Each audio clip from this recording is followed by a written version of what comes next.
Hello. Donc voilà, j'ai fait une intro, j'ai fait une première vidéo pour vous dire que du coup je revenais sur YouTube. Je suis pas restée longtemps, je suis peut-être restée un an. Après j'ai arrêté parce que du coup bah voilà, j'avais mon enfant et j'avais perdu un petit peu d'inspiration, je faisais toujours la même chose.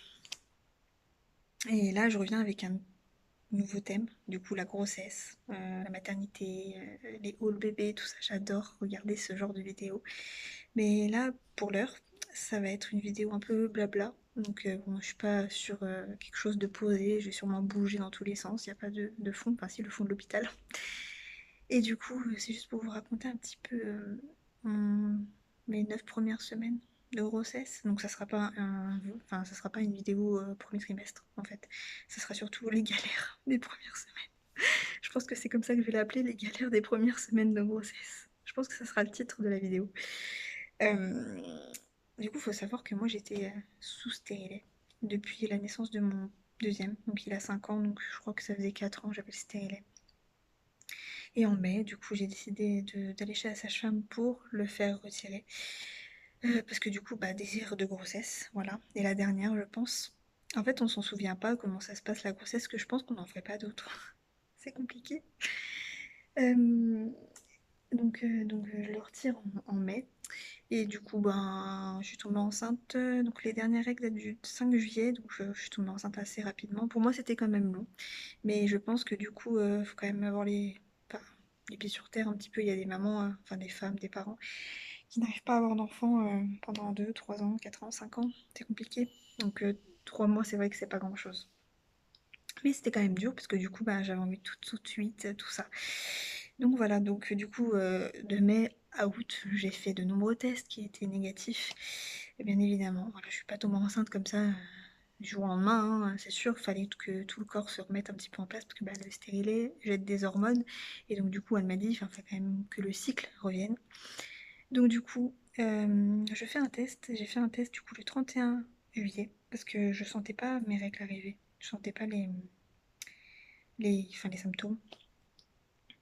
Et du coup, j'ai fait un test et du coup, là, c'était 2 barres. Enfin, en fait, il y avait une barre. Et au bout de 3 minutes, enfin, on voit une petite barre vraiment, mais très très légère. Du coup, je me dis, c'est la barre d'évaporation, tout ça. Et du coup, bref, je me dis, bon, bah, on verra, j'en referai un le lendemain. Et en fait, ce qu'il faut savoir, c'est que le lendemain, nous, on partait en vacances au Portugal. Et donc, du coup, bah, voilà, le lendemain matin, je vais faire un test, du coup, chez ma belle-sœur, parce que du coup, le papa n'était pas au courant, donc voilà. Donc, je vais faire un test, et là, ça s'avère pareil, 2 barres. Donc, bon, c'est positif, voilà. Donc, c'était super, j'étais vraiment très très contente. Et je croisais les doigts pour n'avoir aucun symptôme pendant les vacances, parce que moi, j'ai été malade pour mes 2 grossesses, mais vraiment affreux. Et donc, du coup, je me suis dit, ça va bousiller mes vacances. Et bousiller les vacances des autres, parce qu'en fait, on partait en famille un petit peu, voilà, avec mon frère, ma belle-sœur, tout ça. Du coup, on arrive en vacances, donc la route se passe très bien. On arrive en vacances, la première semaine, parfait. Je me dis même, oh, je fais un peu ma belle, hein. Je me dis, je sens pas que je suis enceinte, parce qu'en fait, pour mes autres grossesses, j'ai fait un test, et le lendemain, oh, je vomissais. Enfin, vraiment les symptômes de ouf. Donc je me dis, bon, bah si c'est que ça, voilà, je faisais ma belle, mais une semaine après, j'ai pas fait ma belle, parce que du coup, une semaine après, j'avais de réels symptômes. Donc la fatigue, des nausées, plus, des vomissements le matin, enfin, je veux dire, tout m'écœurait. C'était affreux. Du coup, j'ai passé une deuxième semaine de vacances très très compliquée, un peu couchée, voilà. J'étais KO, je faisais des siestes à tout va, enfin, c'était compliqué quoi. Ayant 2 enfants, en fait, je culpabilisais beaucoup de me reposer, enfin, leur faire un peu bousiller les vacances parce que, bah voilà, quand on peut pas quoi. Du coup, bon, la deuxième semaine se passe quand même.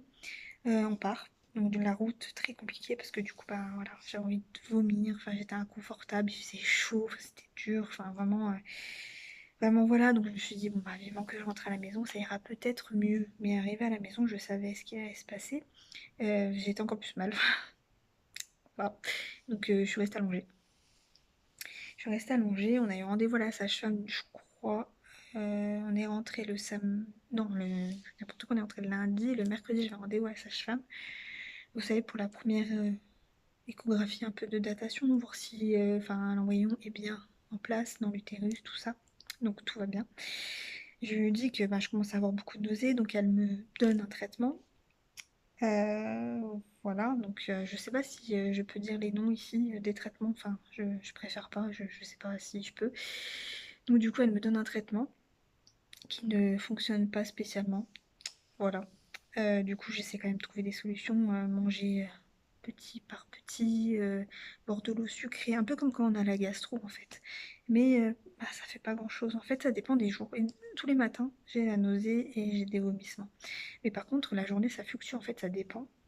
Ça dépendait vraiment. Des fois, j'avais pas de nausée, des fois j'en avais. Et la première, enfin, du coup, cette semaine-là passe. Et là, ça fait peut-être 2 semaines, 3 semaines même, j'en chie, parce que du coup, c'est très dur. Du coup, la semaine dernière, vomissement. Vraiment vomissement, vomissement à mort. J'en pouvais plus. Donc, je suis venue à l'hôpital. Du coup, on m'a perfusée avec un traitement enfin, par voie veineuse, du coup. Donc, l'hydratation plus pour les vomissements. Ça m'a aidé.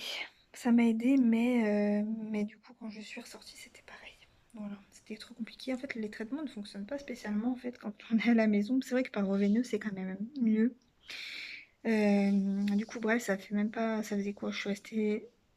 Donc là, on est le mercredi 3 septembre. Donc la semaine dernière, je suis venue le mercredi, en fait, du mercredi au vendredi. Je suis rentrée chez moi et ça a recommencé en fait. Sauf que là, mardi soir, c'était très compliqué. En fait, j'ai passé la nuit à vomir toutes les 10 minutes. Et en fait, au bout d'un moment, j'ai vomi du sang parce que du coup, bah, voilà, le corps, au bout d'un moment, il a plus rien à vomir et puis ça irrite, enfin, ça brûle, c'est horrible. Désolée pour les détails, mais c'est très compliqué. Du coup, bah, voilà, je vois du sang, moi, enfin, ça m'inquiète quand même tout de suite, donc hôpital. Donc je suis hospitalisée depuis avant-hier soir, du coup, enfin dans la nuit en fait. Donc voilà, sous hydratation, sous perf, on a fait une échographie, on a fait des prises de sang, voilà tout ça. Donc ça va aujourd'hui, normalement je dois sortir. Euh, mais c'est très compliqué. Voilà, j'ai quand même perdu du poids, donc en mai, je faisais 69 kilos. Là, quand j'ai eu rendez-vous, je faisais 65 kilos. Et je pense que j'ai perdu encore un petit peu.